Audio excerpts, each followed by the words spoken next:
So I met Grace in Sierra Leone at the height of the Ebola crisis. This was the time that nobody knew how it was spreading. You could catch it by brushing past somebody's arm in a bus or by shaking somebody's slightly sweaty hand, and it was 80% likely that you would die. And there was no cure in sight. At the time, Grace and I both worked for the United Nations in humanitarian assistance. When I met Grace, she told me about the time that she supported her community. The government was trying to figure out a way to stop the spread of the disease. One of the things they did was to implement a curfew for several days. Imagine that you live on $1 a day. You don't have money to buy food for several days at a stretch. So things started getting desperate. People were hungry, and the government asked the United Nations to help. Grace's manager gathered the team and asked for volunteers to go into very crowded slums to be able to offer food assistance. Nobody felt able to volunteer. You didn't know if you would come into contact with someone who was infected with the disease. The manager waited for another day. There was now rioting within the slums because of lack of food. And he asked again, who will come and with him and offer some assistance to these people? Grace, a mother of a 4-year-old boy, raised her hand and volunteered. She sent her son away, who had never been away from her before then, to her mother's house, and for the next few weeks went every day into the slums to support people who had nothing to eat. As she was describing her experience, I was really awestruck and inspired by her courage and her strength. And I asked her the question that I'm sure many of you are thinking: why did you do it, Grace? Why did you take on a job that you couldn't have been trained for, that you didn't have to do, and that had such great personal risk for you? And her answer was very simple and very powerful. She said, this is my community. These are my people, my neighbors. If I don't help them now, why do I do this job? My job is to support people who can't support themselves yet. I was really inspired by her sense of purpose. As the weeks went by, many of her colleagues joined her in supporting people in the slums and give food because they were so inspired by her sense of mission. As she concluded her story, she shared with me the moment that she was reunited with her son. She was walking up to her mother's house, and her 4-year-old came barreling out to meet her. And she screamed at him and said, "Stop, don't hug me. I can't hug you. I might be infected." Thankfully, she wasn't.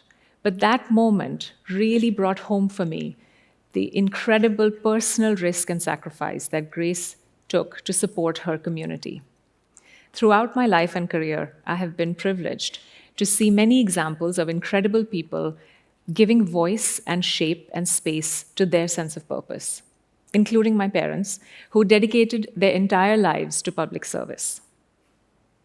This is my mom. In her little safe in the cupboard at home, she keeps a ring for the finger made out of iron. I didn't even know it was there. And I asked her recently, what is this ring?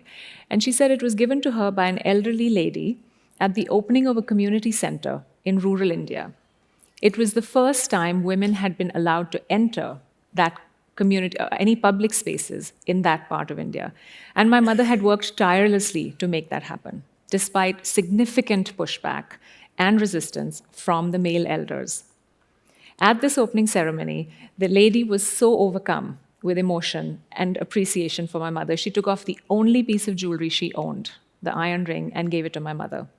And my mother keeps it as a reminder to show that the power of her purpose, which is to help people who have the least, and often that's women, that the power of her purpose contributed to changing centuries of restrictions for women in that part of India. So, what about me?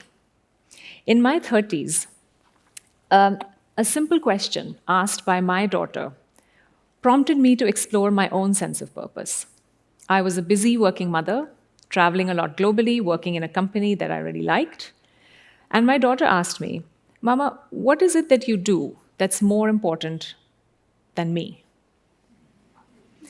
And that question crystallized my sense of restlessness that I had been feeling for a while. I wanted to be more intentional about my energy, about my skills. I wanted to be intentional about the change that I wanted to make in the world. So I started saying it out loud. I want to make a change in the world. I want to change the world. And there was a voice inside me that said, "Who are you to try and change the world?" And I've had many arguments with that voice, and sometimes I still do. But I found that giving voice, being explicit about my sense of purpose, gave me immense joy. It gave me a huge sense of energy. And it freed me up from some of the naysaying inside me and some of the naysaying around me. I found that there is power in my purpose. So, what did I do? I changed my life completely. I left the career that I had been building for 15 years. I joined the United Nations. I moved to a different country, taking my children with me. My husband became a commuter. And I add that to say that there are costs to following your purpose. But there are larger costs to not following your purpose. But that's a different TED talk. Don't take my word for it, though. Research shows that there is power in purpose. The average life expectancy for Japanese women is 86. It's the longest disability-free lifespan in the world. And they attribute it to the concept of ikigai, which is the reason to get up in the morning. So ikigai is defined as the joy and goal of living, something to live for. And ikigai has been correlated with their long, healthy lifespan. Researchers at the University of Michigan School of Public Health analyzed data from 7,000 individuals over 50 and found that having a stronger purpose is related to decreased mortality. Purposeful living has health benefits. So, what happened with my articulation of purpose? What has been my journey? With the UN, where I worked for 6 years, I was working and traveling across many countries, more than 35 countries, most of them in war zones.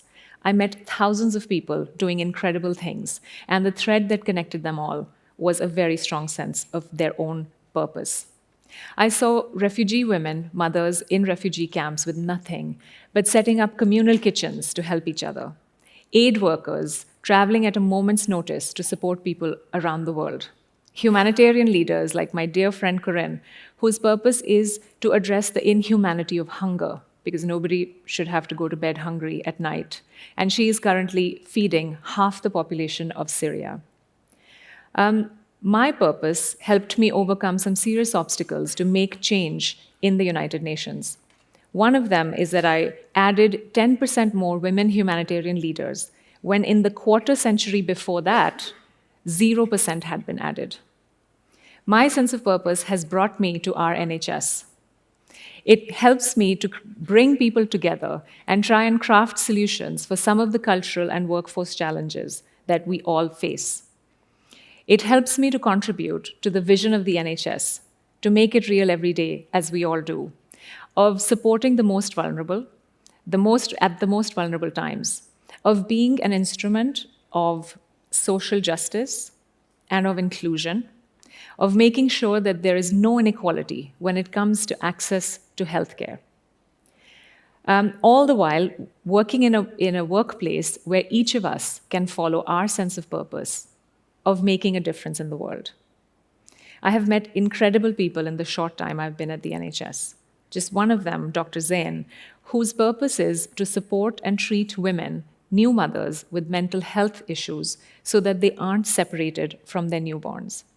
His purpose is very intentional, and he has used it to expand the bed capacity for this very vulnerable group. And there are thousands of such stories across our NHS. So for those of you who have a very clear sense of purpose, like Dr. Zain, I say to you, say it out loud, enlist others, make an even bigger difference in the world, make bigger changes in our NHS. To those of us, like me in my 30s, who aren't entirely sure about what our purpose is, I ask you to grasp that golden thread which runs through your life's important events, because that tells you what your purpose is.